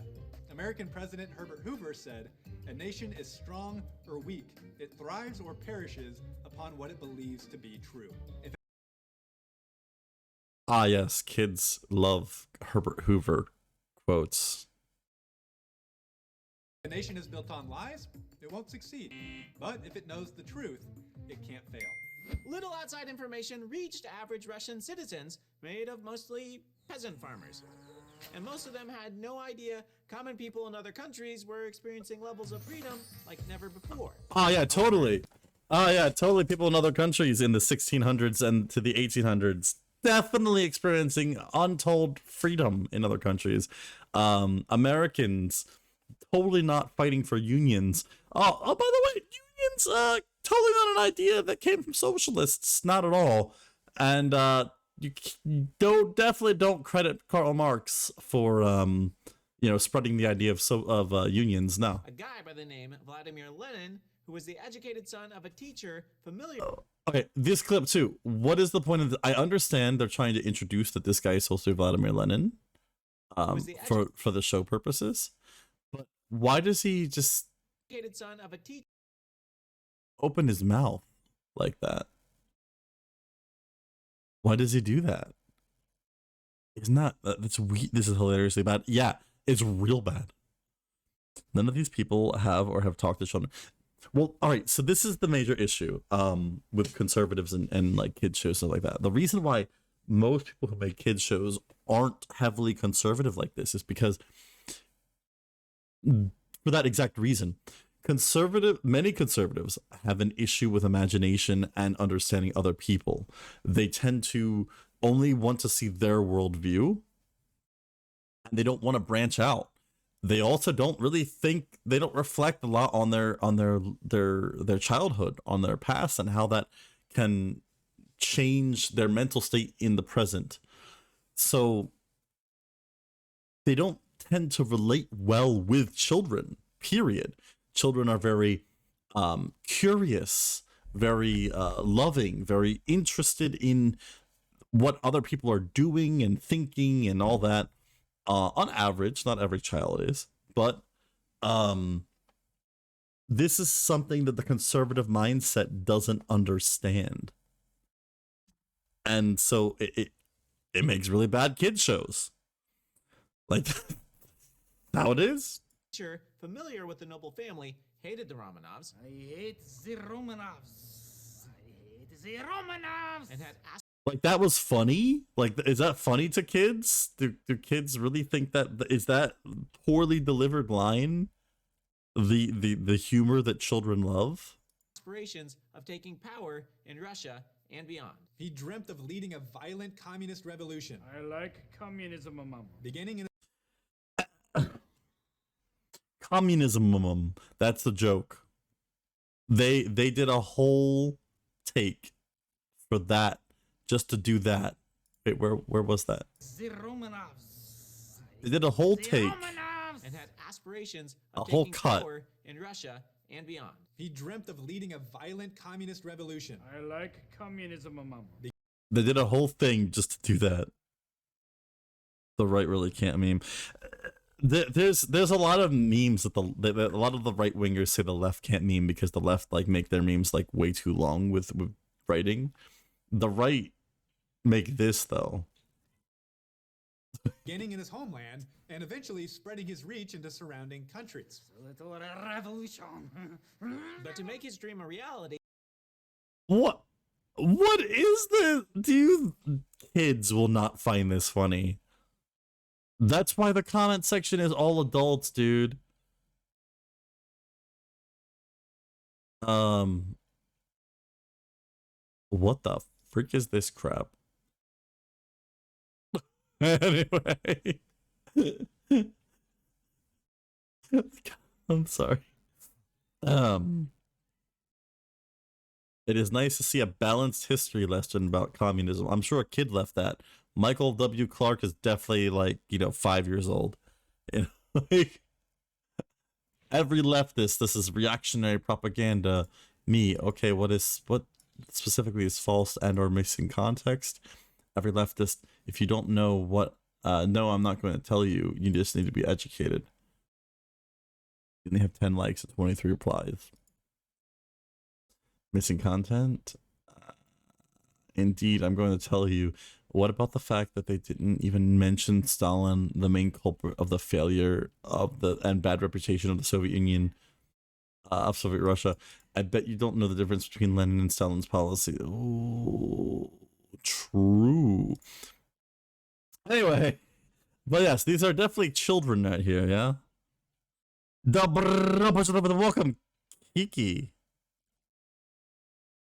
Kiki, what's the R's? What is this YouTube video, Kiki? Comrades, I will hold on one sec. What is this? What is this video? I will open it in a new window real quick. Thermal cam lab? Hand in shower on thermal cam? What? Kiki, what the hell is this?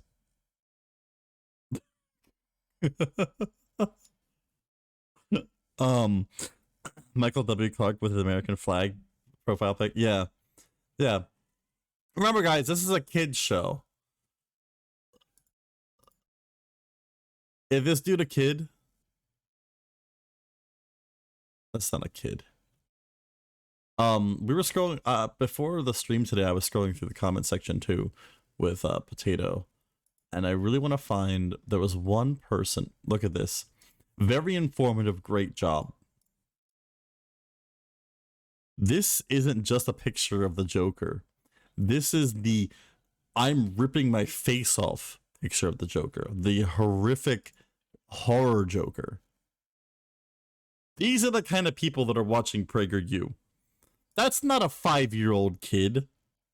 That's not an 8-year-old kid. Could be. The picture could be an 8-year-old kid. Maybe a 9-year-old. But it's not. Very informative, great job. You know that these are all adults. All of them. There's not a single kid comment in here. Not a single, you know, like, thank you, or mommy and daddy told me to come here. You know, like, no, I love PragerU. Like, none of those comments exist. There's no kids videos here. Death in the Family Joker arc was good, also not for kids. Yeah, exactly.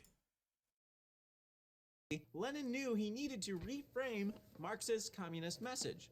Marx had thought that I am gonna facepalm this entire video, aren't I?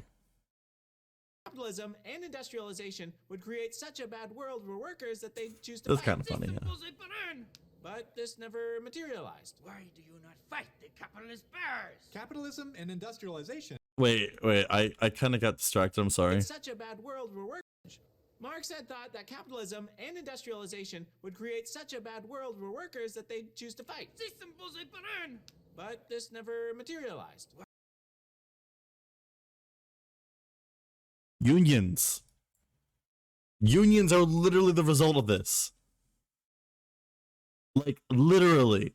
Also, worker riots. Worker riots across the world. They don't happen, right? They never happen. Never have workers ever rioted. The riots of Chicago. Here, you know what? Worker riot Chicago. The Haymarket Affair never happened, right?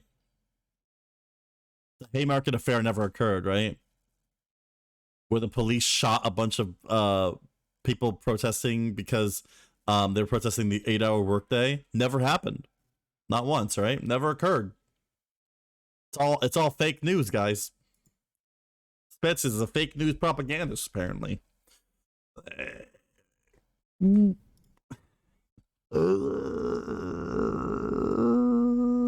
gonna die. You're American. Why do you not know early 1900s American history? Because they don't want to know it. They want to pretend it didn't happen because they want to brainwash kids with their freaking fake kid show. Why do you not fight the capitalist bears? Capitalism and industrialization made life too good for too many people. Oh, did it? Oh yeah, I remember like all the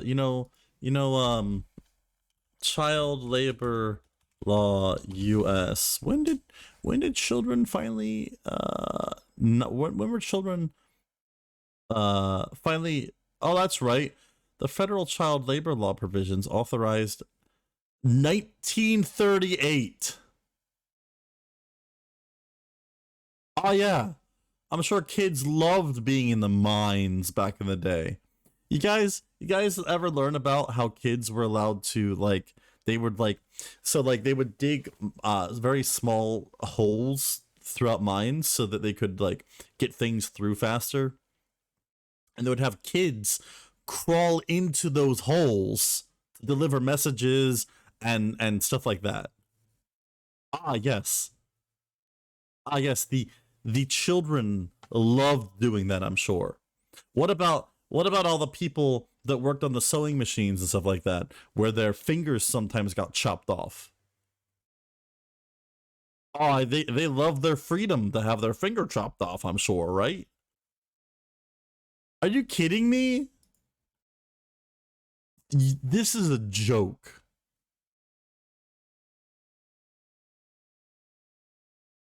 Frickin'. The funniest thing about PragerU is PragerU, dude. Whatever struggles workers experienced under capitalism, it had given them enough hope and benefits that they didn't rise up as Marx had predicted. But Russia... Oh, I'm sorry. The entire labor movement. Oh my God. Just because the workers didn't violently rise up, which many did, that's what a riot is. Just because the workers didn't violently rise up and just overthrow the government doesn't mean they didn't rise up, doesn't mean they didn't fight back. The children deserve the right to help out mommy and daddy pay bills and smoke cigarettes. True. The entire labor movement and the end of the Gilded Age didn't happen. Nope, none of it happened according to PragerU, and kids don't need to know it. Hadn't adopted capitalism and never industrialized to the level of other European countries. Marx saw this as a reason communism wouldn't work in Russia. It won't work. But Lenin saw this as his golden opportunity, just like his golden shine.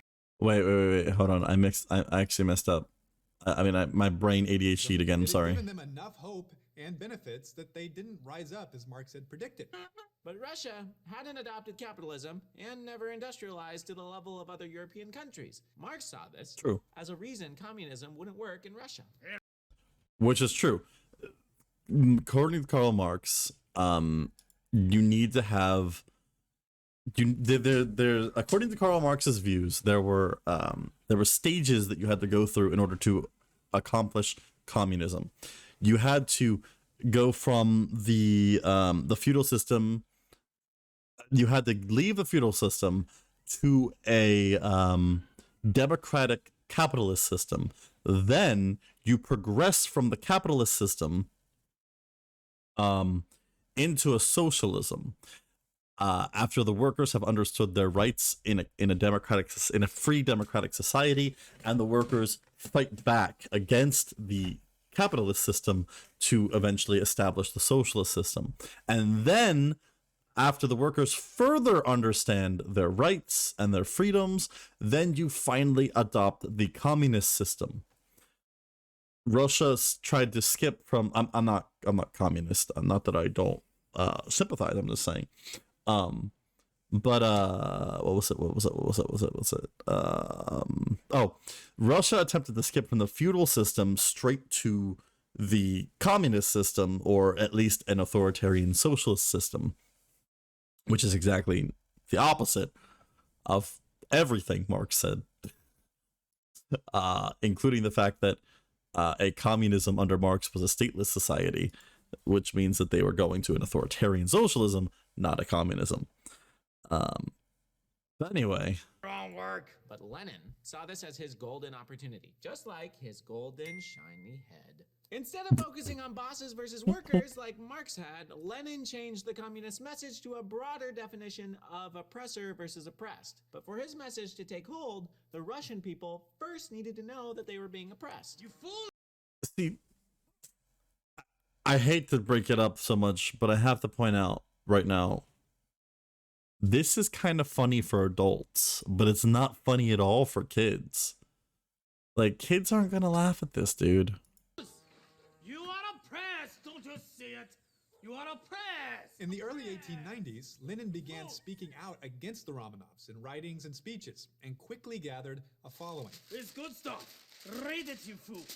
Read it. He promised that a communist government It's with kind of him in funny charge would for provide a adults. better life for common people. So much better. His message was compelling. Life What? in Russia really did stink, and maybe it was all the Romanovs' fault. Russia had a ton of oppression, Hey. and Lenin saw this as a pain point to take advantage of. Lenin's crowds began to grow, and Right. authorities This began part's to notice. true. Obviously, What they've trying been to saying so overthrow far. The government is frowned upon, so they arrested him. I will be back. He This was is also first sent true. to a rich guy prison, and eventually was kicked out of Russia altogether. But while Yes. jailed and later in exile, Lenin continued spreading his new communist message and gathering followers. As Also the 20th true. century approached, the Russian authorities found themselves in a tricky position. They knew Russia needed to industrialize and step into the modern world, but modernizing would mean more freedom for the people, and therefore less control for the Romanovs. In 1894, Nicholas II began his reign as King of the Russians, otherwise known as Tsar. And according to most sources, he A czar, I mean, you could call it a king. It's also an emperor, really. But the Russian people told, the reason why king and czar are often mixed together, even though a czar isn't technically a king, is because when the Russian Empire was speaking with the Catholics, the Pope had said, the Pope's people had said, the Pope will not speak with empires, only with kings and stuff like that. So they told the Pope, like, oh yeah, he's definitely a king, not at all an emperor. No, but welcome, Yes, yo, what's up, Yes? How you was a doing? very nice man to those close We're to just him. finishing Tsar up Nicholas loved God, Exclusion adored his Zone with- wife, doted on his children, and at least desired to be loved by the Russian people. But he refused to allow the required freedom needed for Russia to modernize. Wait, are they trying to paint Tsar Nicholas II as a good guy? Wait, hold on. Like, don't get me. Tsar Nicholas II, many of the things they just said were true. Tsar Nicholas II was a very religious person. He was also supposedly very nice to his family and people around him. However, Tsar Nicholas II also did the Russian pogroms, where they treated Jews like trash and purposefully started riots in towns that had Jewish people to try to get Jews chased out of those towns. He wasn't an angel. So, how's it going? Not too bad, comrade. We're just finishing up Exclusion Zone, which is where we usually talk about politics or other, current events or, deeper issues kind of thing. And then eventually we go to gaming after this.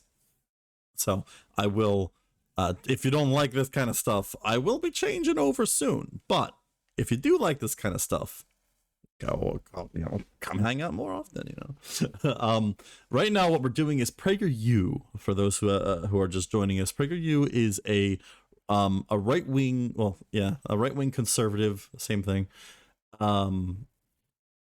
A right wing conservative YouTube channel and website, trying to branch out into being like some type of like multi. They want to have like a bunch of different shows under their belt and branch out to like propagandize. This particular video is meant to spread propaganda to children, and that's really gross and messed up. So we're watching it to debunk all the crap that they say. I hope I see you later. All right, comrade. Yeah, if you don't want to be around for this kind of stuff, I understand. Yeah, right now I'm just going around. I'm just debunking the video by pointing out the historical inaccuracies and also pointing out the propaganda, and as well as the fact that it's a really bad kids show. Kids aren't going to be intrigued by this. Not really into politics. I completely understand. It is a very distressing issue. They want to be Khan Academy, but the right-wing propaganda version, essentially. And he and his country they want, instead of Khan Academy, they want to be Khan Academy. paid dearly for it. Eventually, Nicholas did what a lot of rulers do when they find themselves in a tricky spot: go to war. In 1904, Russia went to war with Japan, but despite Russia being a far bigger nation and having a far larger population, Russia's war with Japan wasn't necessarily because Nicholas was trying to distract. Russia's war with Japan was because Russia was trying to take land that Japan also had a claim to. You'll stay lurking though? Yeah, no problem. military, This is more of history stuff if you like history. Years earlier, the Japanese had entered into a nationwide move to industrialize.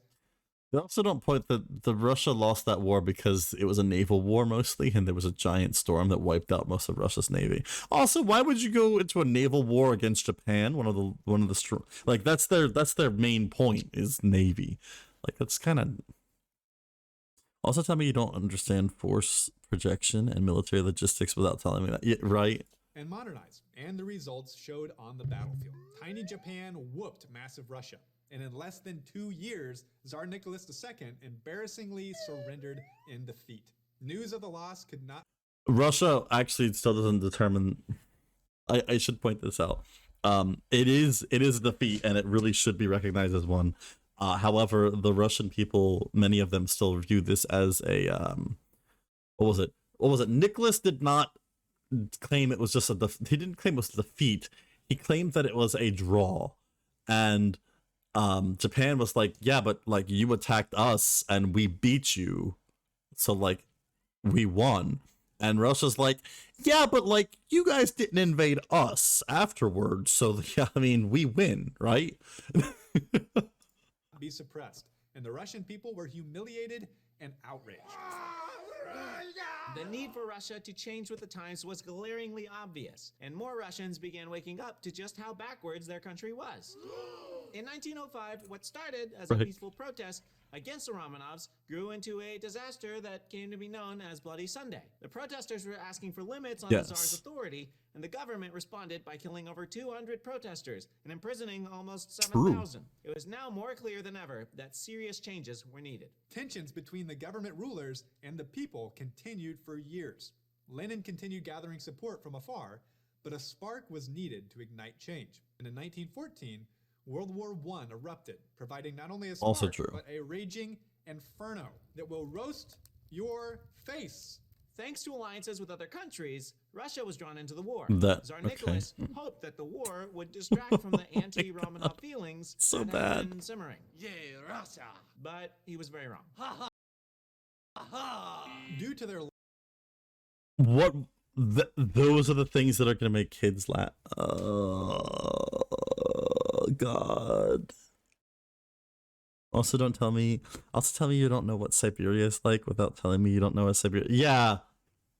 In addition to that, that map was inaccurate to Russia at the time. The Russia part of the area they were fighting over was represented not accurately. Didn't like point it out. Okay, look. This video still has another 7 minutes, guys. Is the end bloopers? The end is bloopers. But that's only like the last minute. Frick. Potato, you still in chat? Let's see. It's physically painful. Like, their company attempts are ridiculous. All right, we'll keep going a little bit. I was thinking maybe we could split it, though. But I guess we are more than halfway there. Because it's actually a 14-minute video if you don't count the bloopers. And I'm guessing the end talk is probably whatever. So it's like we're already more than halfway through. Hey, potato. Okay, let's go. Russia had plenty of troops, but because they had failed to industrialize, they didn't have proper weapons and machinery. We're just doing Final Fantasy dailies after this anyway, so sometimes even unarmed Russian soldiers suffered enormous losses, and many deserted the battlefields. Russia's war efforts were a complete disaster. Protests and work strikes broke out across the country, and food shortages were common. True.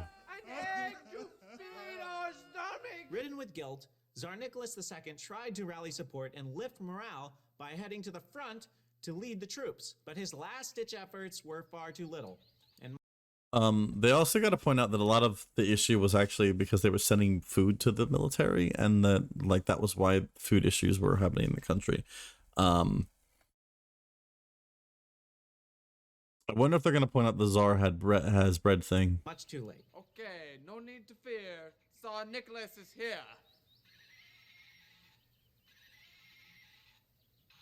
Okay, what did I miss? By 1917, things I think had that gotten was so silly. bad. Nicholas admitted that he had failed and stepped down as leader. That plus the Romanovs' questionable relationship with a weirdo named Rasputin. The prophecy. If I die, What? no one gets by. Who just wouldn't die. He just wouldn't die. He just kept living. It was weird. He did a lot of weird things. Weird dude. Weird fella. For the first time in 300 years, a Romanov no longer ruled over Russia, and Lenin pounced. It was time to return to his homeland and fight for control. In Lenin's absence, Soviets had grown in number and were rising in popularity. When Lenin arrived from his foreign exile, the Soviets were ready to be led and ready to fight. Lenin had his army, and civil war exploded. Lenin's Soviets, who became known as Bolsheviks and were nicknamed the Reds, battled for power against a collection of anti-communists. There's some inaccuracies here. Some of the whites were conservative and favored many of the ways of the departed Romanovs. Others were liberal, wanting to explore capitalism and give the Russian people more freedom. The communist Reds hated capitalism and had no plans for expanding freedom. I like how they actually emphasize, like, acknowledge that the term liberalism is supposed to mean change and democratic system. Lenin wanted total control and complete authority over the Russian people, and in return for their freedom, he promised to provide three things. This is hurting me way too much. Okay, so peace. Did they ever point out that Rasputin did die? There's a weird story about how he died, that he like survived a couple of attempts to kill him, but like he did die. They just told the kids that he kept on living. And then there's also like the whole Nicholas II stepping down thing. It didn't happen exactly like that.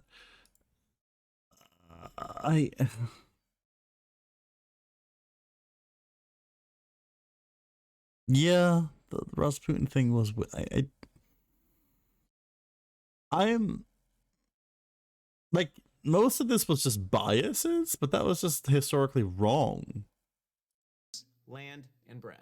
It's really upsetting me. Civil War, the communist Reds were outnumbered, but Lenin believed he could win if his Bolsheviks controlled the flow of information. No.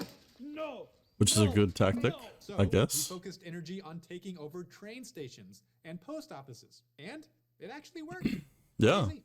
Smart dude, I guess. Fighting between the Reds and Whites lasted for over 5 years. Are they going to talk about the death of the Tsars? Lenin and the communists were victorious.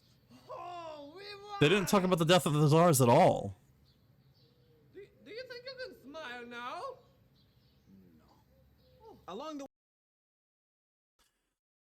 Russian people don't smile because they only smile when they're actually happy. It's what Americans used to do too, but smiling became popularized in photographs eventually to try to like emphasize the look how happy these people are. When in reality you used to take pictures not smiling.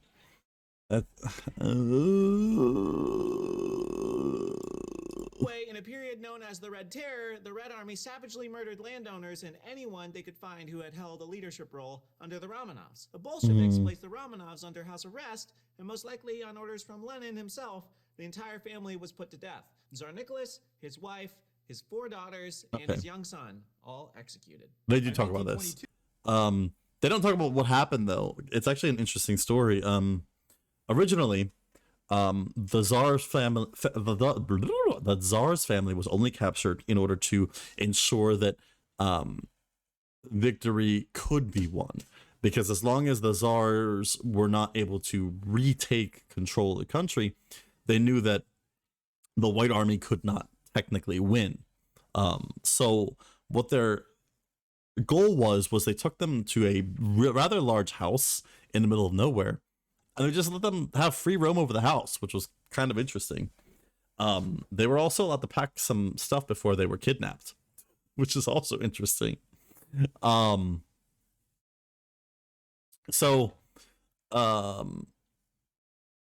When the Tsars were living in this place, they ended up making friends with their kidnapped. The soldiers put in charge of watching them. They made friends with them, and then a combined force of like America, the White Army, and some other stuff, all started looking for the Tsars. We found out where they were, so we all came toward them, and the people. The Red Army was kind of like, oh crap, like holy crap, if they get the Tsars back, then we're done for, we lose. So they decided they had to kill them. They had to get the soldiers watching them out of the building because they refused to kill them when they were asked, and then instead they put mercenaries in charge of watching the Tsars. Then one day, late at night, I think it was, they ended up leading the Tsars down to the basement of the building to take a picture as a family. And it was in that room, like they had the camera set up and everything, when all the Tsar and his family all sat down. It was at that moment that the mercenaries broke into the room and then killed them all. There's also an interesting story about how Anastasia and her sister may have survived the initial shots because she had they had jewelry embroidered underneath of their clothing so that they could hide the jewels in case they were worried that the people watching them might steal them, even though they let them bring them with them to begin with. But still, what if they're going to talk about the Anastasia movie as fact? Oh no, that would be horrible if they actually talked about like Anastasia surviving and stuff like that. The Red Army invaded neighboring regions and forced them to join Russia as communist. And Lenin named his new government the Union of Soviet Socialist Republics, otherwise known as the USSR, or just Soviet Union for short. What were you? You should also point out too long. No wonder it didn't last. The United States of America is not a long title. What? Anyway, it should also be pointed out the word Soviet is actually a word. Soviet is actually a Russian word that means council. So it's the Union of Council Republics. Russian Revolution was over. The world had its first communist nation. And what became of it? Well, you can't find the USSR on a current map of the world. Turns out Lenin and the Bolsheviks didn't provide peace, land, or bread. In exchange for people's freedom, the communist government terrorized and intimidated the Russian people for years. You are leaving out Stalin, then the fact that even the Soviets didn't like Stalin. Because of consistent mismanagement and corruption, the USSR collapsed and evaporated in 1991. Along the way, tens of millions of its citizens starved, and countless others were imprisoned and murdered for having any opinion that the Soviets didn't like. Look, the Soviet Union was terrible. It wasn't a good government at all. Don't get me wrong. But the Soviet Union, I question if the Soviet Union could have been saved at the end. I feel like if Gorbachev continued, I would have liked to see what Gorbachev was doing. How about that? because Gorbachev was introducing freedoms and transparency. Glasnost, for those that don't know, which literally means like transparency. Glasnost was a bunch of reforms that he was doing, and it essentially they were trying to make it so like all the things the KGB had done before were revealed to the Russian people, well, the Soviet people, I should say, and that basically it was trying to take they were trying to turn a new page, and I would have loved to see what would have happened from there. Not to mention Gorbachev also, to quote epic rap battles of history, shook hands with both Reagan, what's the song? Shook hands with both Reagans, Ronald and McDonald, I think it was.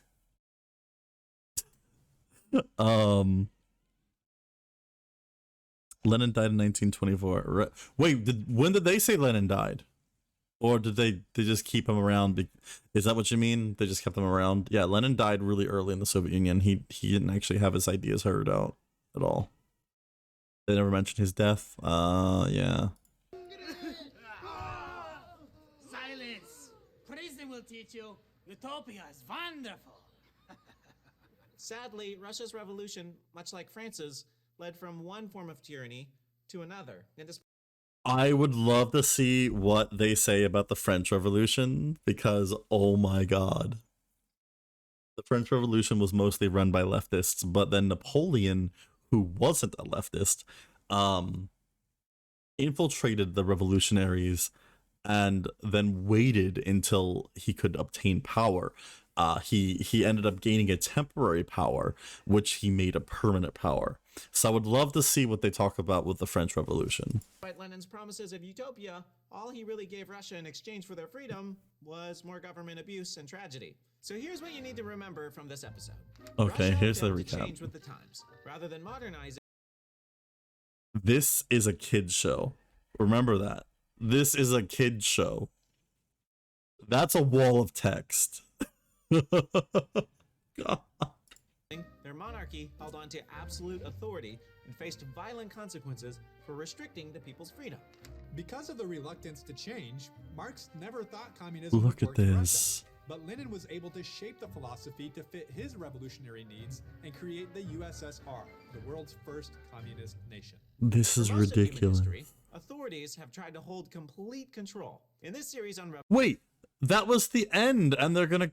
revolutions, we've shown that in the last 500 years, the harder that kings, priests, and czars have tried to hold on to absolute authority, the harder they've fallen from the This recap is When tyranny has been amazingly replaced long. With freedom, as during the scientific, American, and industrial revolutions, the results have been overwhelmingly positive for mankind. But when tyranny has been replaced with a new form of heavy government control, as during the French and Russian revolutions, the results have been terror, death, and destruction. What we've seen consistently throughout history is that when Not that the Soviet Union was good. Again, we're not saying that.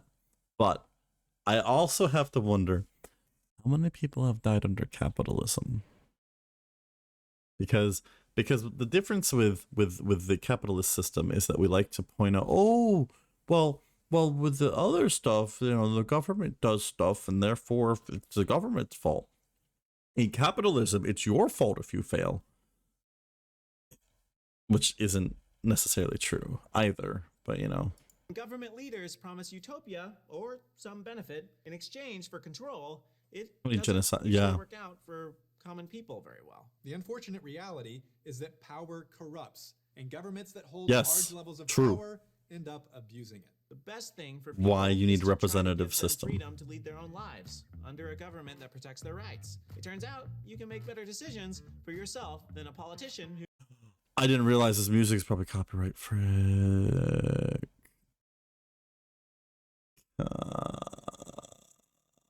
I played some of that music earlier, didn't I? I'll just cut it out when we put it on YouTube.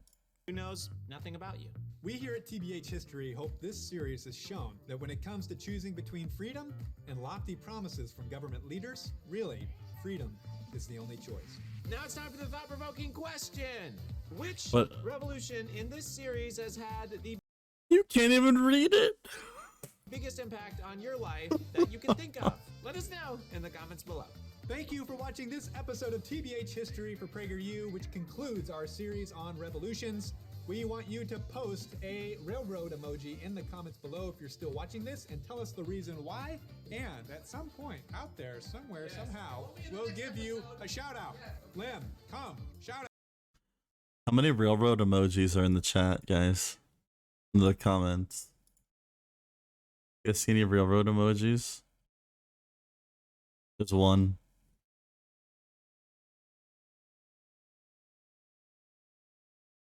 There's two. There's three. Four. Out of almost 400 comments on a channel that has 5. 3 million. Wait, was that a sixth? What was that one? There was one that looked weird down here. 6. That was a sixth. Out of a channel that has, let's refresh this, because this video posted, by the way, on the 29th, and the channel has almost 3 million views, but the comments section has 396 comments, and 6 of them, 5 of them, what was it, 5 of them had the railroad. Napoleon was short and invaded Russia in the winter, so he's Fun fact for those that don't know, Napoleon actually wasn't all that short. That was mostly English propaganda. How many genocides has the U.S. government undertaken? Yikes. We're not going to talk about that right now. I'm trying to get out of here. Do we count separate tribes or Native Americans as whole?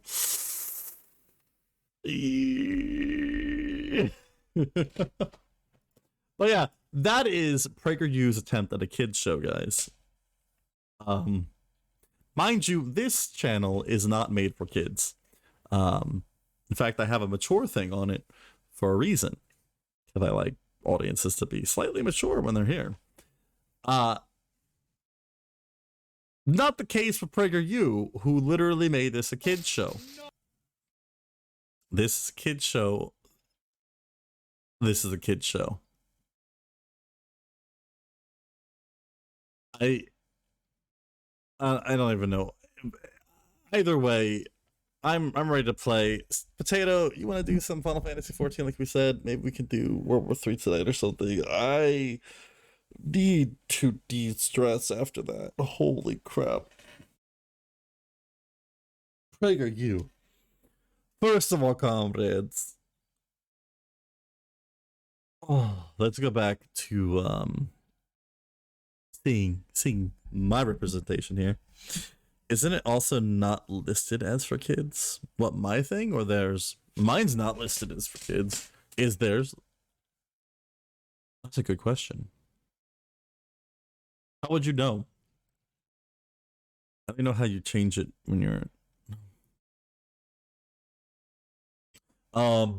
okay. Second of all, comrades, let me go ahead and give us something to listen to while we wait. And third,